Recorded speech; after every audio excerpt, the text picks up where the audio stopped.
Salam dostlar, necəsiz maşın sevərlər? Bugün sizə elə bir xəbərim var ki, inanın çoxları hələ eşitməyib. Mazda yeni CX-5 2026 modelini təqdim edib. Hazır olun, çünki bu videoda siz CX-5-i tam fərqli tərəfdən görəcəksiniz. Əgər sən də Mazda'nın ruhunu sevirsənsə, like düyməsini vur, kanala abunə ol və gəlin birlikdə başlayaq. Mazda CX-5 sadəcə crossover deyil. Bu markanın ən çox satılan modelidir. Hətta CX-50 çıxdıqdan sonra belə CX-5 öz yerini qoruyur. Amma indi Mazda nəsə böyük işlər görür. 3-cü nəsil CX-5 artıq yoldadır və tam təqdimat 2026-cı ildə olacaq. İlk baxanda aydın görünür, bu dəfə Mazda nəsə yenidən icad etməyib, amma dizaynı kəskinləşdirib. Ön hissə inanılmaz dərəcədə incə və aqressiv olub. LED işıqlar sanki xokkey çubuğu formasında və ön barmaqlıq daha da çəkici və gözəl olub.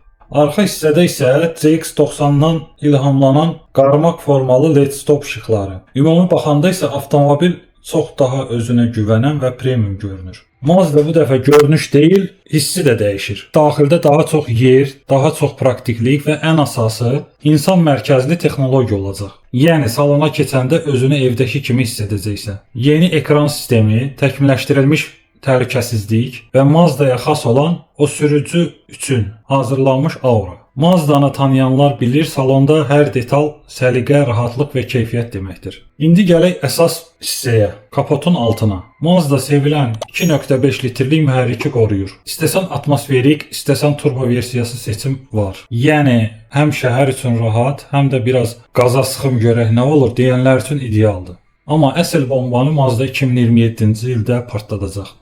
Yəni hibrid versiya gəlir və bu dəfə Toyota texnologiyası deyil, Mazda'nın öz daxili sistemi olacaq. Deməli, həm az yanacaq sərfiyyatı, həm təmiz işləmə, həm də güclü performans bir arada.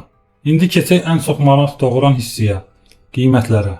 Hazırda Azərbaycanda Mazda CX-5 modelləri təxminən 60 mindən 75 min manata qədər dəyişir. Yeni 2026 versiyanın isə qiyməti böyük ehtimalla 80 min manat və yuxarı olacaq. Turbo və hibrid versiyaları biraz daha bahadır, amma dostlar, Mazda sənə sırf maşın yox, hiss satır. Keyfiyyət, etibarlılıq və o Yapon ruhu bu qiymətə tam dəyər. İndi səncə bu yenilənmiş Mazda CX-5 liderliyi qoruyacaqmı?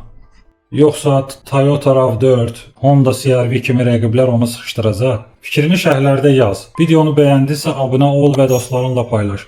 Çünki yaxın günlərdə daha çox belə maşın söhbətləri gələcək. Hələlik sağ olun və növbəti görüşümüzə qədər.